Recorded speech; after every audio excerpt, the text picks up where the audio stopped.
이제 오늘부터 고난주간 동안 가상칠언의 말씀을 전하려고 합니다. 여러분, 가상칠언이라는 말이 무슨 말입니까? 예수님이 십자가 상에서 하셨던 7가지 말씀이라는 뜻인 겁니다. 다시 말한다면 예수님이 죽음을 앞두시고 마지막으로 하신 7개의 말씀이다라는 뜻인 겁니다. 따라서 이 가상칠언의 말씀은 어떤 의미와 가치가 있냐면 예수님이 공생의 가운데 사람들을 가르치셨던 모든 가르침의 내용을 담고 있는 것들이고, 예수님이 공생의 기간 가운데 사셨던 예수님의 삶을 담아내고 있는 내용의 말씀이다, 이렇게 여러분은 이해하시면 될 것입니다.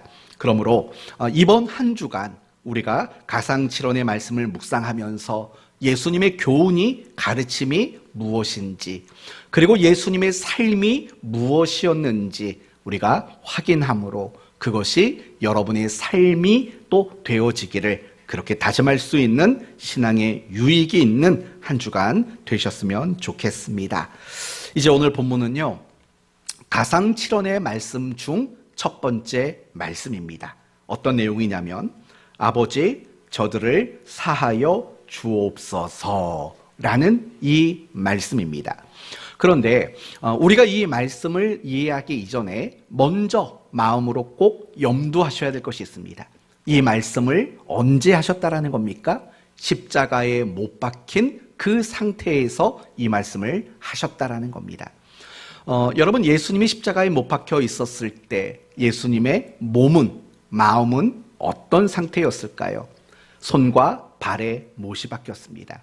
그리고 예수님은 그 몸의 무게로 인해서 살이 늘어났을 것이고, 몸에 있는 신경들이 끊어졌을 것이고, 모든 근육이 경련을 일으키는 큰 고통을 아마도 겪으셨을 것입니다.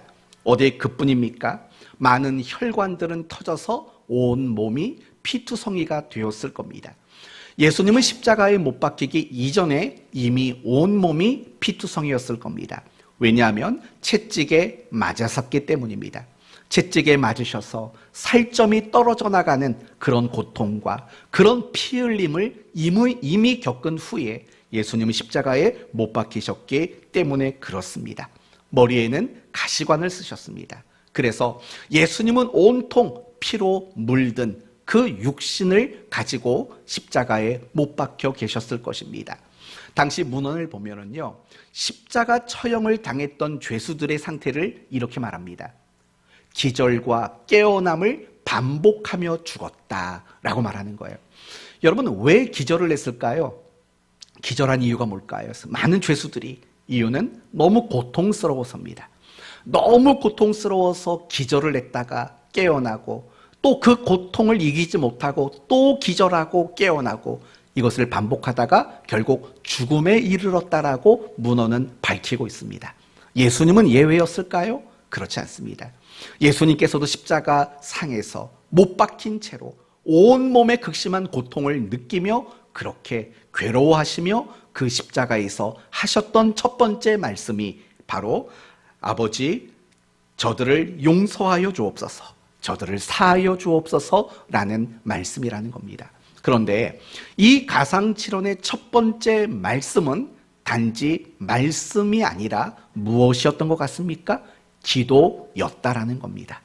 지금 예수님께서는 그 극한의 고통을 겪는 그 상황에서 바로 기도하고 있었다라는 겁니다. 사랑하는 성도 여러분, 그 십자가의 고통 속에서 기도하셨던 예수님의 이 모습을 생각해 보면 여러분은 어떤 마음이 드십니까? 혹시 첫 번째는 이런 마음 아닐까요? 너무 부끄럽고 마음에 찔림이 드는 마음이 들지는 않으십니까? 사실 우리들은요, 얼마든지 기도할 수 있는 환경 속에 우리는 살아가고 있습니다. 여러분의 그 좋은 집에서도 언제든 기도할 수 있지요. 마음만 먹으면 언제든 교회에 달려나와서도 여러분은 기도하실 수 있습니다. 우리는 마음껏 기도할 수 있는 너무 좋은 환경과 그런 현실 속에서 우리는 살아가고 있습니다. 그런데 그럼에도 불구하고 우리는 기도를 잊어버린 채, 우리는 그렇게 살아갈 때가 얼마나 많은지 모릅니다. 심지어는요, 우리가 참 어려움도 있고 문제도 있고 고통도 있는 그 순간 속에서도 조차 우리는 기도하지 않을 때가 얼마나 많은지 모릅니다. 그러나 예수님은 어떠셨습니까? 죽어가는 그 고통, 온몸의 그 고통을 느끼면서도 예수님은 기도하셨다라고 말씀하고 있습니다. 그런 예수님의 기도의 모습을 보면 우리는 참 부끄럽고 마음의 찔림을 느낄 수밖에 없다라는 겁니다. 사랑하는 성도 여러분, 내일부터 고난주간 특별 새벽 예배를 진행합니다. 나오실 건가요? 안 나오실 건가요? 나오실 거죠? 네, 아멘, 좋습니다. 아주 하루가 피곤하실 겁니다. 아주 피곤하실 거예요. 당연히 새벽 예배 안 하시던 분들이 새벽에 나오고 하루를 살면 대단히 피곤할 겁니다. 그러나 그 피곤함을 저는 여러분이 감수하셨으면 좋겠어요. 예수님의 오늘 본문에 기도하는 장면을 보십시오. 손, 발에 못이 박히시고 정말 죽어가는 고통 속에 있지 않았습니까? 그런데도 불구하고 그렇게 기도하신 예수님을 생각한다면 우리가 하루가 피곤하고 한 주가 피곤할지라도 우리가 기도를 다짐하고 기도의 자리에 나올 수 있는 그런 결심과 용기가 여러분 모두에게 있어지기를 바랍니다. 그래서 십자가에서 죽어가며 기도하셨던 그 주님 앞에 우리의 모습이 부끄럽지 않을 수 있는 그런 한 주간으로 우리가 살았으면 너무나도 좋겠습니다. 또 이런 생각이 듭니다. 예수님은 십자가에 못 박힌 채 기도하셨습니다. 혹시 여러분 가운데 나는 나이가 많아, 그래서 나는 하나님의 일을 할 게 없어 라고 생각되는 분도 있을 것이고, 나는 몸이 약해, 나는 몸이 아파, 그래서 나는 하나님의 일을 할 수 없다고 생각하시는 분들도 있으리라 생각합니다. 그러나 그런 일로 인해서, 그런 여러분의 모습으로 인해서 낙심하지 않았으면 좋겠습니다. 절망하지 않았으면 좋겠습니다. 왜냐하면 비록 여러분의 몸으로 감당할 수 있는 일이 갈수록 줄어들고 있지만, 그러나 여러분의 몸으로 하지 않아도 할 수 있는 너무 중요한 사역이 있기 때문에 그렇습니다. 그게 무엇일까요? 바로 기도하는 사역이라는 거예요. 오늘 본문의 예수님을 한번 생각해 보십시오. 예수님은 더 이상 병든 자의 몸에 손을 댈 수가 없었습니다. 왜요? 그 손은 십자가에 못 박혀 있기 때문입니다. 예수님은 자비와 긍휼을 베풀기 위해 누군가에게도 이제는 다가갈 수 없습니다. 왜입니까? 예수님의 발은 십자가에 못 박혀 있었기 때문에 그렇습니다. 그러나 예수님은 그 못 박힌 그 육신 속에서도 사람을 구원하고 사람을 주께로 인도하는, 하나님께로 인도하는 놀라운 일들을 이루어 내셨기 때문입니다. 그래서 여러분 가운데 나는 나이가 많고 나는 몸이 약해서 나는 하나님의 일을 할 수 없다고 생각하는 그런 여러분이 계시다면 절대로 낙심하지 마십시오. 예수님께서 기도하시면서 한 강도를 구원하셨고, 예수님이 기도하시면서 인류를 구원하기 위한 대속사역을 완성하셨던 그 모습을 보면서 묵묵히 여러분이 그 기도의 자리로 나가셔서 그 기도의 사역을 감당하신다면 여러분의 육신으로 감당하는 그 어떤 일들보다도 가치 있고 정말 중요한 사역을 여러분이 감당하고 있다라는 확신을 여러분 모두가 가질 수 있기를 바랍니다. 특별히 우리 사랑하는 교회에 있어서 정말 필요한 사역 중 하나가 있다면 그건 바로 기도하는 사역일 겁니다. 교회를 위해서 기도하고 성도들을 위해서 늘 끊임없이 기도하는 그 기도의 사역에 여러분 모두가 동참할 수 있기를 바랍니다. 그렇다면 참 대단하지 않습니까? 손과 발이 못이 박히시고 정말 고통 가운데 계셨던 그 주님이 기도하는 그 모습을 보면 정말 놀라울 수밖에 없습니다. 어떻게 그럴 수 있지? 라고 우리는 생각할 수밖에 없습니다. 그렇다면 어떻게 예수님께서는 그 극심한 고통 속에서도 기도하실 수 있었을까요? 이유는 간단합니다. 예수님께서는 평상시에 기도하는 삶을 사셨기 때문에 그렇습니다. 예수님은 공생애를 시작하실 때 세례 요한에게 세례를 받으시는 그 순간에도 하늘을 우러러 기도하셨습니다. 예수님께서는 제자들을 부르시는 일에도 먼저 기도하시며 제자들을 불러내셨습니다. 바쁜 일상 속에서도 예수님은 기도하셨습니다. 새벽 미명에 일어나서 기도하셨고 밤이 새도록 예수님은 기도하셨습니다. 때로는 혼자 기도하셨지만 때로는 제자들과 함께 기도하는 일도 예수님은 하셨습니다. 그래서 누가복음 22장에 보면 이런 말씀이 나옵니다.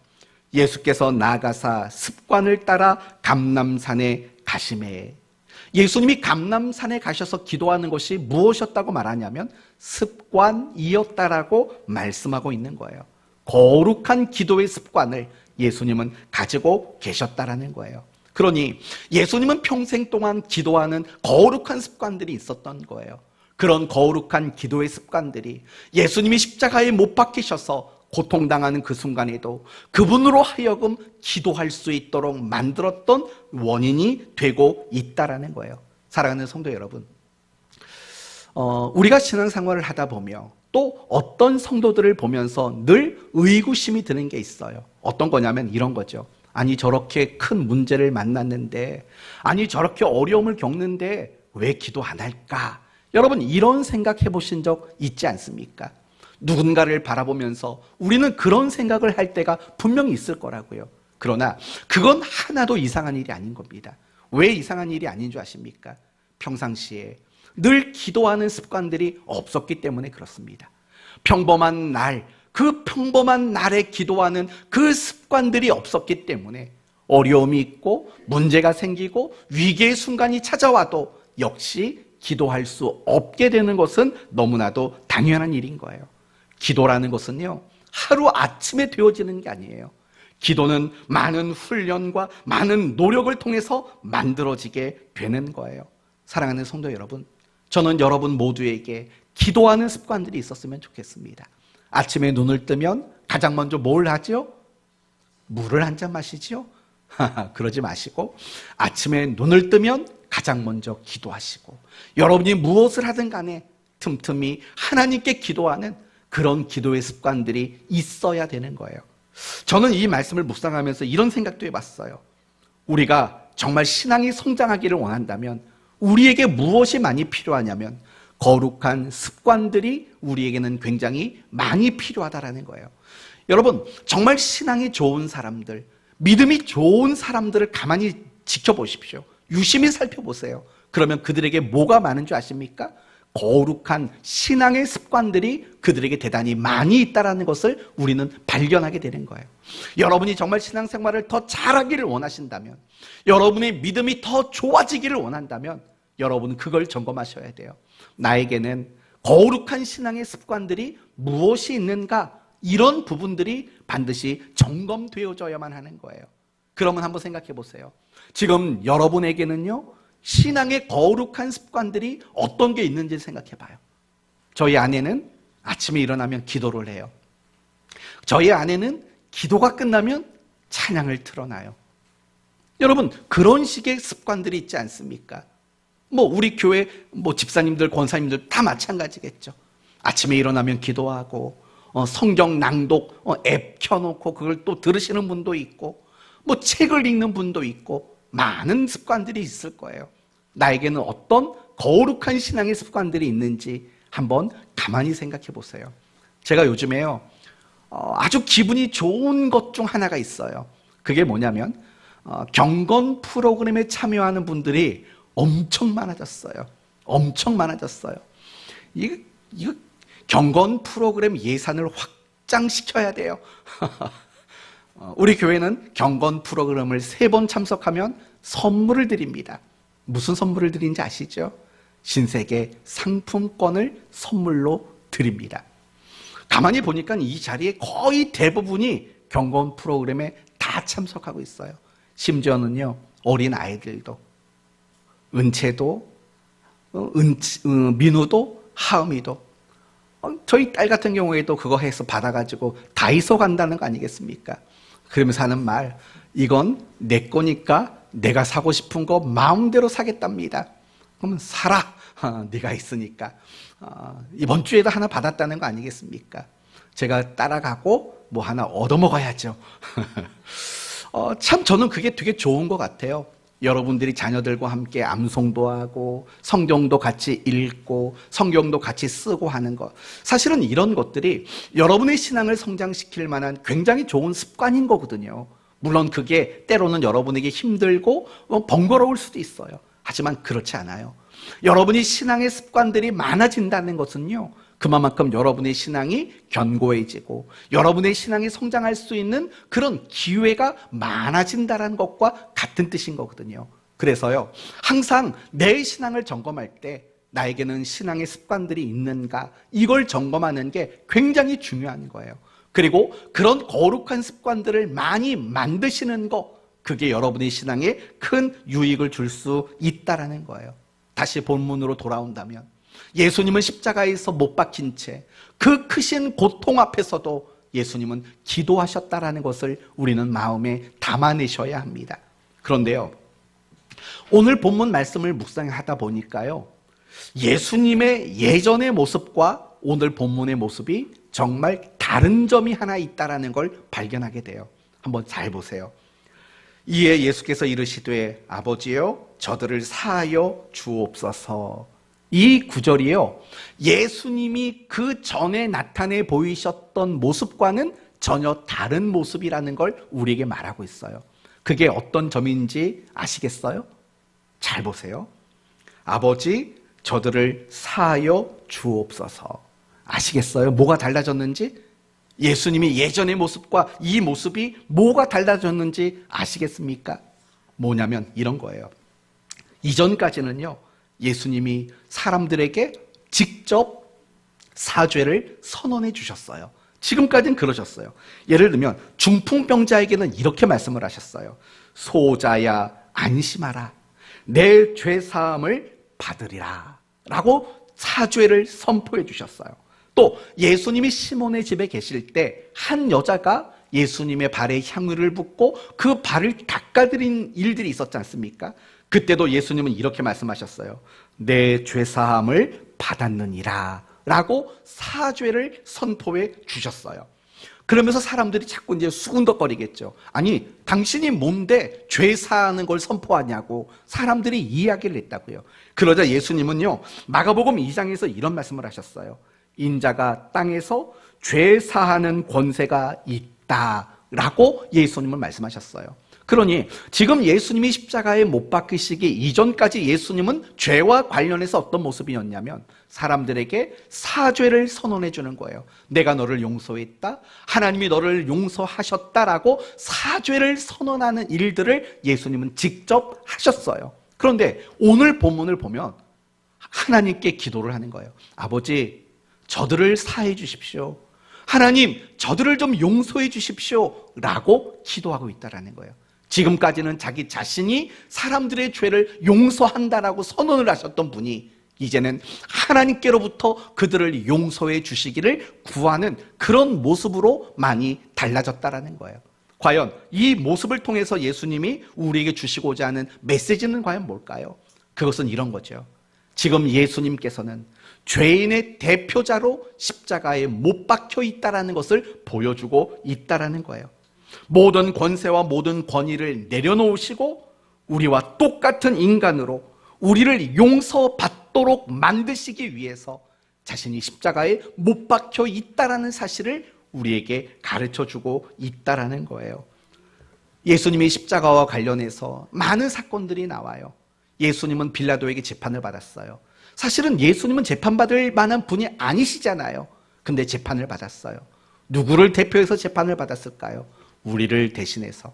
그래서 예수님은 그 재판장에서 무엇을 선언받았습니까? 사형을 선고받았다고요. 누구를 대신해서? 우리를 대신해서. 그리고 예수님이 사형을 선고받았을 때 그 선고를 인하여 누군가는 풀려났다고요. 그 사람이 누굽니까? 강도 바라바라는 사람이었습니다. 사실은 그 사람이 누굴까요? 바로 우리입니다. 우리가 예수님이 사형 선고를 받음으로 말미암아 우리는 풀려나게 되는 그런 것들을 보여주고 있는 거죠. 예수님이 십자가를 지고 골고다로 올라갈 때 구레네 사람 시몬이 그 십자가를 대신 짊어졌지요. 그러나 그 십자가는 원래 구레네 사람 시몬으로 대표되는 인류가 짊어져야 할 십자가를 사실은 예수님이 짊어졌다라는 것을 보여주는 거죠. 예수님이 십자가에 운명하시고 누구의 무덤에 들어가셨습니까? 아리마대 요셉의 무덤, 다시 말한다면 요셉이 들어가야 할 무덤에 예수님이 대신 들어가신 거죠. 그러니까 이런 모든 이야기들은 다 무엇이냐면 예수님이 친히 인간의 죄인의 대표자가 되셔서 그 십자가의 죽음을 담당하셨다라는 것을 우리에게 보여주시는 거예요. 무엇을 위해서요? 나를 용서하시기 위해서 그 죽음도 예수님은 마다하지 않으셨다라는 거예요. 우리를 용서하시기 위해서. 사랑하는 성도 여러분, 그러므로 우리 모두도 용서의 사람이 되어야 된다는 걸 우리는 잊지 말아야 돼요. 주님은 가르쳐 주셨어요. 뭐라고요? 우리가 우리에게 죄 지은 자를 사하여 준 것 같이 우리 죄를 용서해 달라고. 우리가 누군가를 용서하는 사람이 되어야 된다라고 가르치셨어요. 베드로에게는 이렇게 가르치셨어요. 70번씩 7번이라도 용서하라고 예수님은 베드로를, 제자들을 가르치셨어요. 그러면서 골로새서에는 이런 말이 나오죠. 누가 네게 혐의가 있거든 서로 용납하여 피차 용서하라. 주께서 너희를 용서하신 것 같이 너희도 그리하고 이 모든 것 위에 사랑을 더하라. 우리 모두에게 용서하는 것이 마땅하다라고 말씀하고 있는 거예요. 왜 그런 줄 아세요? 우리 모두가 이미 먼저 용서받았기 때문이라는 거예요. 여러분, 용서받았기 때문에 우리는 누군가를 용서할 수 있는 거예요. 여기서 우리는 아주 중요한 한 가지를 배우게 돼요. 그게 뭐냐면요, 용서는 내 신앙을 확인하는 기준과 척도가 된다라는 거예요. 쉽게 말하면 이런 말이에요. 신앙이 좋은 사람일수록 뭘 잘할까요? 당연히 용서를 잘하게 돼 있어요. 그러나 신앙이 좋지 못한 사람일수록 용서가 어렵게 느껴질 수밖에 없는 거예요. 그래서 용서란 결국은 신앙의 척도라고까지도 이야기할 수 있다라는 거예요. 용서는 결코 쉬운 게 아니에요. 용서라는 것은 아무나 할 수 있는 게 아니거든요. 많이 배웠다고 할 수 있는 것도 아니고 많이 가졌다고 할 수 있는 것도 아니에요. 신앙의 연수가 길다고 할 수 있는 것도 아니에요. 신앙생활을 오래 하지만 사실은 용서하지 못하는 그리스도인들이 얼마나 많이 있는지 몰라요. 목사라고 용서를 잘한다? 그것도 아닌 것 같아요. 내가 어떤 직분을 가졌다고 해서 용서를 잘하는 것도 아니에요. 어떤 사람이 용서를 잘하냐면요, 정말 신앙이 좋은 사람, 믿음이 좋은 사람만 사실은 용서할 수 있다라는 거예요. 그것은 우리가 성경을 보면 많은 인물들을 통해서 얼마든지 확인할 수 있게 돼요. 다윗을 봅시다. 다윗은 자신을 시기하고 자기를 죽이려고 했던 사울 왕을 사실은 용서하지 않습니까? 그에게 복수할 수 있는 기회가 2번이나 있었음에도 불구하고 다윗은 그 사울을 용서하게 됩니다. 그리고 사울의 유일한 혈육이었던 무비보셋을 자신이 책임지겠다고까지도 이야기했던 것을 보게 됩니다. 결국 무엇입니까? 정말 진짜 신앙인들은 용서하는 사람일 수밖에 없다라는 거예요. 그거 말고도 욥이라는 사람도 생각해 보세요. 욥은 모든 걸 잃었어요. 고통 중에 있었어요. 그리고 친구들이 찾아왔어요. 위로는 못 해줄 망정 뭘 합니까?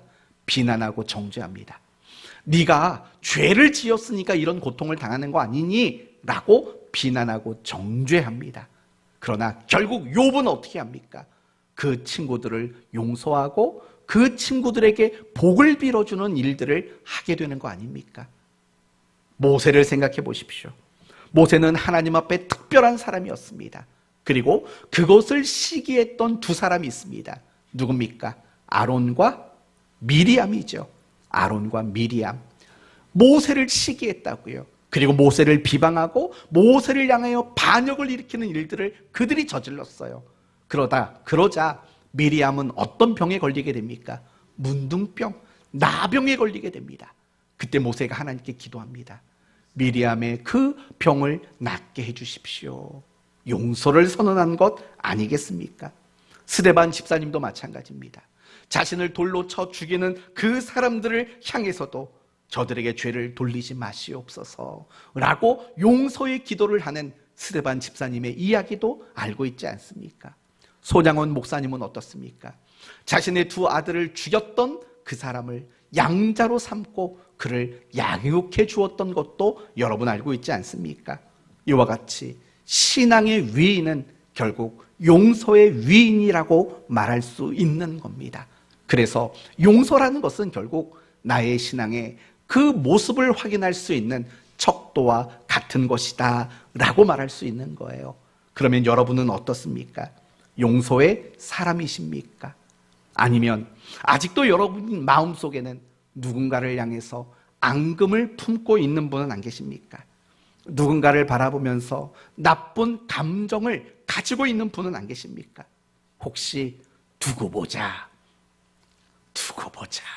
라고 원한을 품고 계신 분은 안 계십니까? 복수의 칼날을 갈고 계신 분은 안 계십니까? 그러지 마시기를 바랍니다. 설령 누군가가 여러분의 마음에 아픔과 상처를 주었을지라도, 누군가가 여러분의 인생을 망쳐 놓았다 할지라도, 누군가가 여러분으로 하여금 잠 못 이루도록 만든 일이 있다 할지라도, 누군가가 여러분을 수치스럽고 억울하게 만든 것이 있다 할지라도 누구라도 용서하는 여러분이 되시기를 바랍니다. 뜻밖에도요, 가장 용서하지 못하는 사람들이 대부분 어디에 있는 줄 아십니까? 다 가정 안에 있더라고요.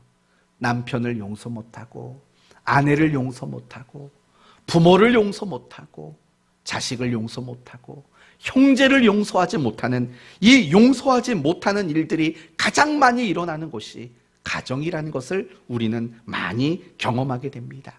그러나 우리가 신앙인이라면, 우리가 믿음의 사람들이라면 기꺼이 떠오르는 그 사람을 용서할 수 있는 그런 사람이 되어야 마땅한 거 아니겠습니까? 성도 여러분, 이 고난주간 여러분에게 숙제를 내드립니다.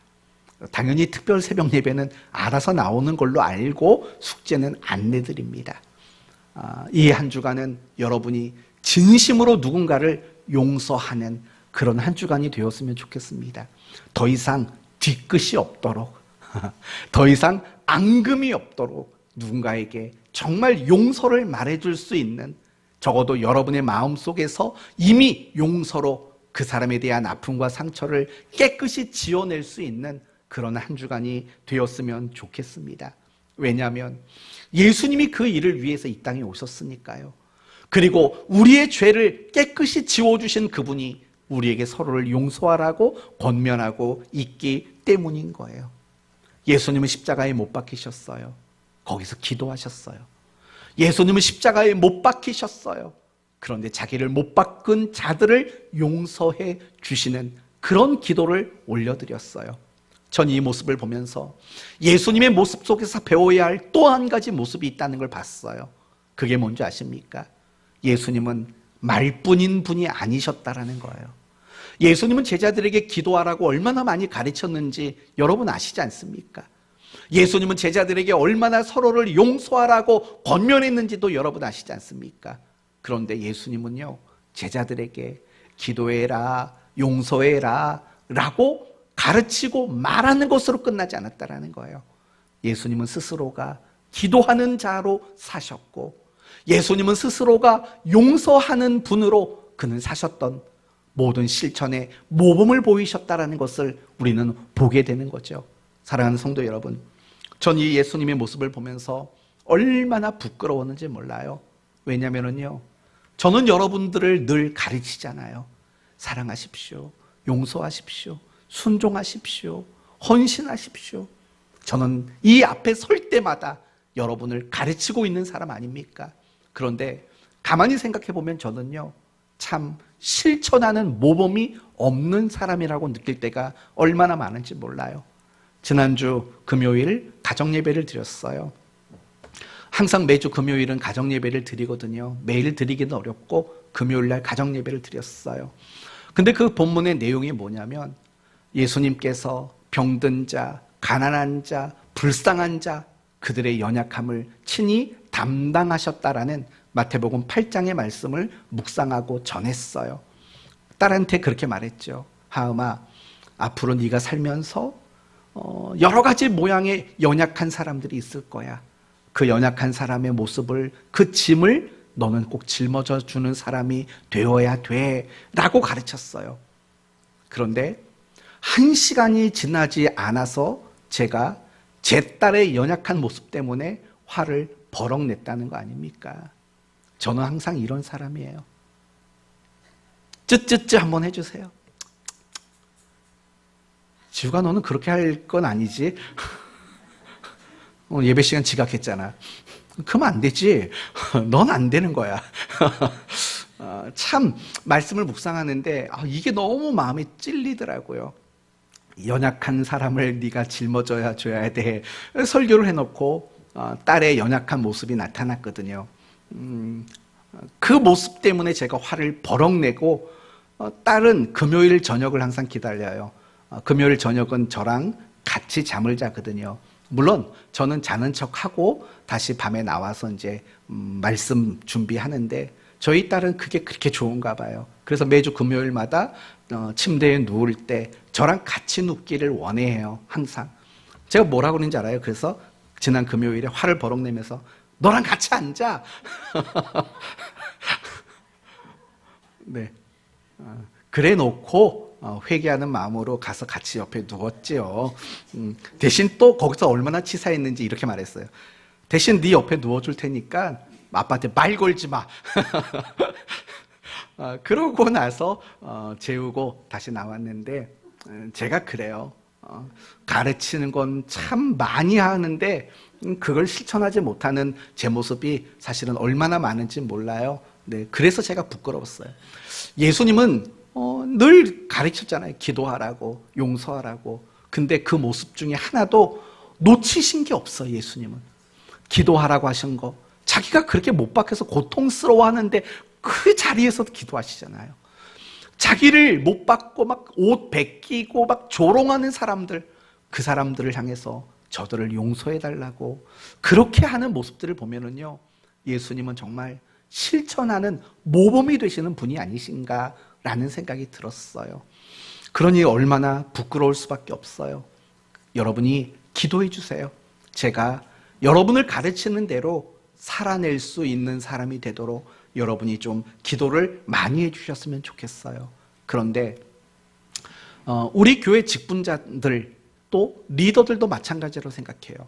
여러분이 해야 될 일은요, 모범을 보여주시는 일들이에요. 여러분이 가르침을 받은 대로, 여러분이 배운 대로 여러분이 먼저 성도들과 목원들 앞에서 모범이 되어주는, 실천의 모범이 되는 그런 여러분들이 되셨으면 좋겠어요. 그래서요, 다음 주 고난주간 특별 새벽 예배 때는요, 요일을 주보에 다 적어놨어요. 목자들이 나오셔서 대표 기도를 하시면 돼요. 그리고 각 요일마다 목장들 담당하는 요일을 다 정해놨어요. 내일 아침은 야베스예요. 야베스 목자 기도 준비하셔야 되고요, 야베스 목원들은 다 나와서 그날은 참석하셔야 돼요. 이와 같이 리더라면, 그리고 더 나가서 부모된 여러분들도 마찬가지예요. 저 같은 부모가 되면 안 돼요. 말만 하지 실천하지 못하고 모범이 되지 못하는 그런 부모가 되면 안 돼요. 여러분이 자녀들에게 신앙을 양육한다는 건 말로 하는 게 아니거든요. 여러분이 삶으로, 모범으로, 실천으로 나타내는 거, 그게 진짜 신앙의 양육인 거예요. 말은 바른 말을 했는데 여러분의 모습이 바르지 못한 모습을 가지고 살아간다면 참 이상한 양육이 될 수밖에 없는 거거든요. 저는 여러분 모두가 모범이 되고 항상 실천할 수 있는 여러분이 되셨으면 좋겠습니다. 이제 끝으로 한 가지만 말씀을 드리고 마치려고 합니다. 예수님은 십자가에 못 박히셨습니다. 그리고 그 자리에서 기도하셨고 그 자리에서 용서하시는 일들을 하셨습니다. 어떻게 그렇게 할 수 있었을까요? 어떻게 평생을 기도하며 사셨고 어떻게 평생을 모든 사람을 용서하는 이런 삶을 과연 예수님은 살아내실 수 있었을까요? 그 십자가라는 엄청 고통스러운 그 순간에도 어떻게 기도하고 어떻게 용서하는 그런 모범을 나타내실 수 있었을까요? 그에 대한 대답이 오늘 본문에 나옵니다. 다시 34절을 보시면 이에 예수께서 이르시되 아버지, 이게 바로 답입니다. 아버지, 아버지. 예수님은 하나님과 대단히 친밀하셨던 분이라고 말하고 있는 거예요. 대단히 친밀하신 분. 어디까지 친밀했냐면요, 요한복음 10장을 보면 아버지와 나는 하나다, 이렇게 말할 정도로 예수님은 하나님과 친밀하신 분이셨다라는 거예요. 이게 가장 중요하다고 저는 생각이 들어요. 여러분이 저들의 죄를 사하여 주옵소서 라고 기도하고 용서하는 삶을 가능하도록 만든 것은요, 아버지예요. 아버지. 하나님과의 그 친밀함이 우리를 기도하는 사람이 되게 하고 우리를 용서하는 사람이 되게 만들 수 있는 거예요. 하나님과 친밀함을 가진 사람들이 내가 배움받은 것들, 내가 알고 있는 것들을 실천할 수 있도록 만드는 가장 중요한 원인이 되기 때문에 그래요. 우리가 신앙생활을 하면서 신앙의 모든 것들의 원천은 뭐냐면 하나님과의 친밀함이라는 걸 잊지 말아야 돼요. 그래서 요한복음 15장에선 이런 말이 나와요. 나는 포도나무요 너희는 가지라. 그가 내 안에 내가 그 안에 거하면 사람이 열매를 많이 맺나니, 그 다음이 중요해요. 이런 말이 나오죠. 나를 떠나서는 너희가 아무것도 할 수 없음이라고 말하는 거예요. 당연한 거 아니겠어요? 가지가 나무에서 떨어져 나갔는데 뭘 할 수 있겠어요? 싹을 틔우겠어요? 아니면 열매를 맺도록 하겠어요? 아무것도 할 수 있는 게 없는 거예요. 마찬가지인 거예요. 용서, 기도, 어떤 실천, 이 모든 것들은 무엇이냐면 우리의 포도나무 대신 그 하나님과 우리가 밀접한 관계 속에서, 정말 친밀한 관계 속에 우리가 있을 때 이 모든 신앙의 내용들이 가능하게 되어진다라는 거예요. 우리가 성경을 읽어보면 에베소서 6장에는 전신갑주에 대한 이야기가 나오죠. 악한 세력과 싸울 수 있는 전신갑주를 취하라 라고 말을 해요. 그 전신갑주의 핵심이 뭔지 아십니까? 하나님으로부터 모두 공급받는 것들이에요. 그리고 갈라디아서 5장으로 넘어가 보시면 성령의 9가지 열매가 등장해요. 사랑으로 시작해서 온유와 절제로 끝나는 9가지의 열매가 등장해요. 그런데 중요한 것은요, 그 9가지의 열매 모두가 다 내 스스로 맺어낼 수 없는 것들이에요. 그건 다 성령의 도우심으로만 맺어낼 수 있는 열매들을 기록하고 있는 거예요. 뭘 말하는 건지 아세요? 신앙의 원천은요, 내 자신이 될 수 없는 거예요. 내가 어떤 의지를 가졌다고 신앙이 되어지는 게 아니에요. 여러분 생각해봐요. 여러분 가운데 기도해야지 이런 의지가 없는 성도가 있냐고요? 없어요. 용서해야 되는데 라는 의지가 없는 성도들이 없다고요. 모두에게는요, 신앙의 의지가 있어요. 그런데 그게 자꾸 안 돼요. 그게 안 되는 결정적인 요인이 뭐냐?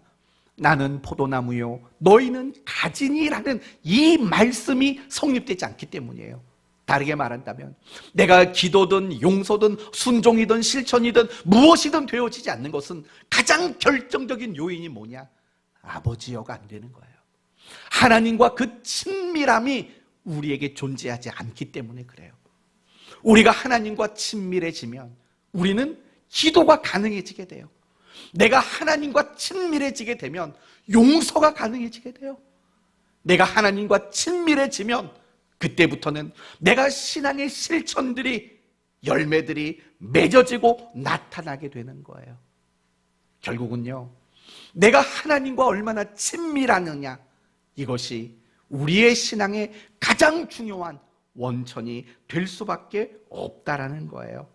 그러면 이제 여러분 자신을 생각해 보셔야죠. 여러분은 하나님과 친밀하십니까? 다른 단어로 바꿔 말한다면 여러분은 하나님과 친하십니까? 라고 묻는 거예요. 어때요? 여러분은 하나님과 친하십니까? 어때요? 친한 것 같아요? 안 친한 것 같아요? 친하시다고요? 왜요?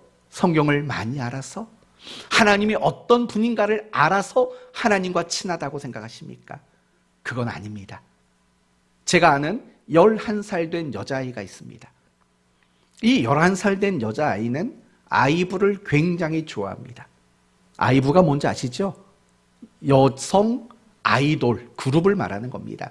아이브를 되게 좋아합니다. 아이브의 모든 노래를 다 알고 아이브의 모든 그 춤도 다 합니다. 아닙니다.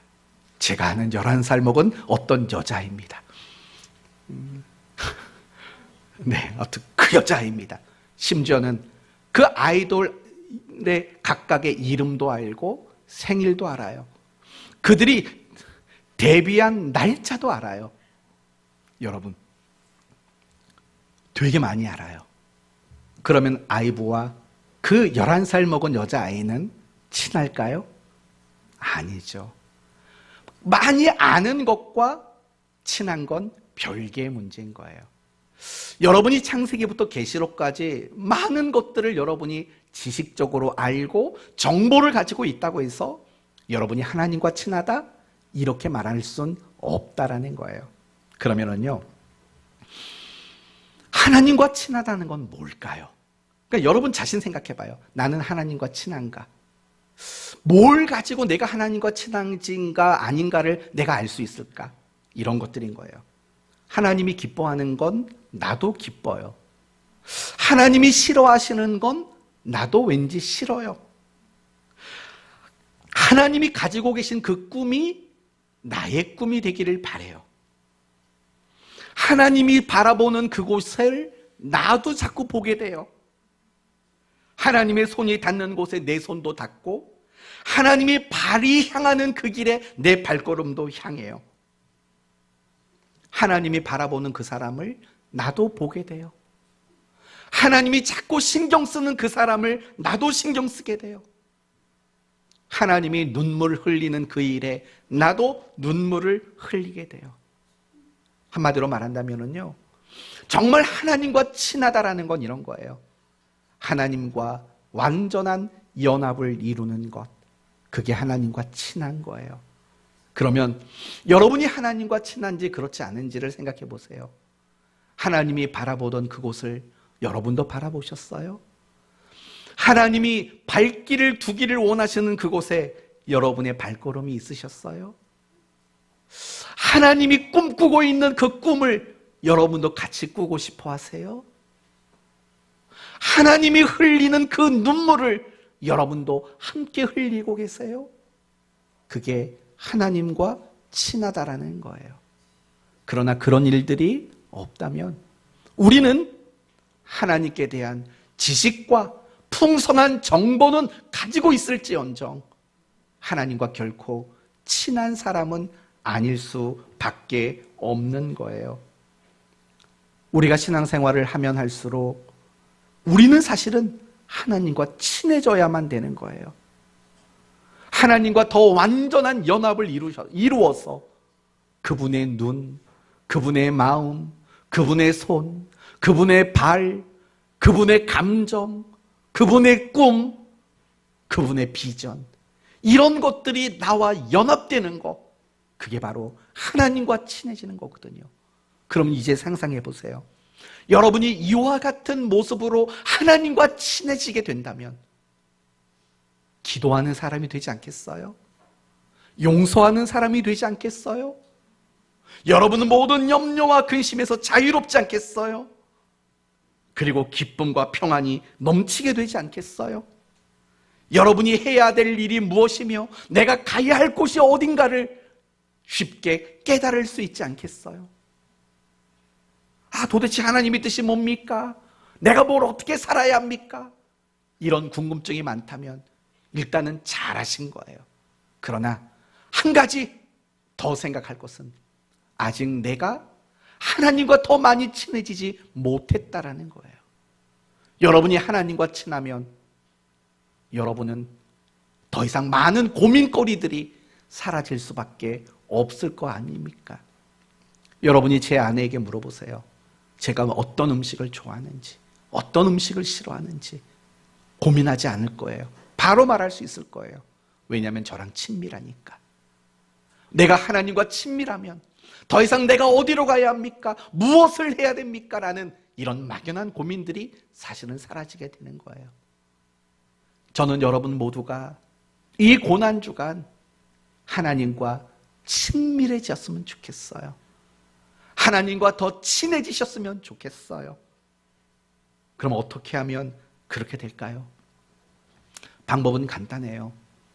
하나님을 좀 자주 만나세요. 주일날 교회 와서 하나님 안녕히 계셨어요? 하고 인사하고, 점심 식사하시고 집에 가면서 하나님 다음에 또 봬요 이렇게 하지 마시고 늘 하나님을 만나는 여러분이 되셨으면 좋겠어요. 그러면 돼요. 옛날에 이런 얘기 해드렸죠. 어떤 남자가 어떤 여자에게 홀딱 반했어요. 그래서 매일매일 러브레터를 보낸 거예요. 3주 동안 편지를 보냈어요. 그런데 어느 날 그 여자에게 답장이 왔어요. 아무개 씨, 이제 더 이상 저에게 이런 편지 보내지 마세요. 저 곧 결혼해요. 라는 편지를 받았어요. 너무 궁금해가지고 이 남자가 물었대요. 도대체 누구랑 결혼합니까? 그랬더니 자기 편지를 3주 동안 내내 전달했던 그 우체부랑 결혼을 한대요. 매일 만나니까. 매일 만나니까. 우리가 하나님을 매일 만나는 거, 그거보다 하나님과 친해질 수 있는 방법은 없어요. 그리고 우리가 하나님을 매일 만나는 최고의 방법은 뭐냐? 묵상이에요. 묵상. 여호와의 율법을 주야로 묵상하는 자로다. 바로 그것이 하나님을 만나는 최고의 방법인 것이에요. 참 기쁜 것 중 하나는 우리 교회 성도들이 늘 열심히 큐티하고 있다라는 거, 그게 얼마나 좋은지 몰라요. 이제 80이 다 된 권사님도 매일 아침마다 큐티하신다. 어제 와서 강 권사님이 그런 말씀을 하시더라고요. 얼마나 좋은지 몰라요. 하나님과 친해지는 거예요. 여러분 모두가 하나님과 친해질 수 있는 여러분이 되셨으면 합니다. 이제 오늘 말씀을 마치겠습니다. 예수님은 십자가에 못 박히셔서 가장 먼저 이런 말씀을 하셨습니다. 아버지, 저들을 사하여 주옵소서. 이 말씀을 통해서 우리는 몇 가지를 배웠습니다. 우리도 기도하는 사람이 돼야 된다. 우리도 용서하는 사람이 돼야 된다. 우리도 말뿐인 그리스도인이 아니라 실천할 수 있는 그리스도인이 되어야 된다는 것을 우리는 배웠습니다. 그리고 이 모든 삶을 가능하게 만드는 것은 아버지, 바로 하나님과의 친밀함, 하나님과의 친해짐이 이 모든 걸 가능하게 한다고 배웠습니다. 그러므로 이 고난주간 동안 묵상, 그리고 다양한 방법을 통해서 하나님과 조금 더 친밀함을 만들어가는 한 주간이 되셔서 지난 한 주간보다 더 많이 기도하고 용서하고 실천할 수 있는 그런 삶 살아가게 되시기를 예수님 이름으로 축원드립니다.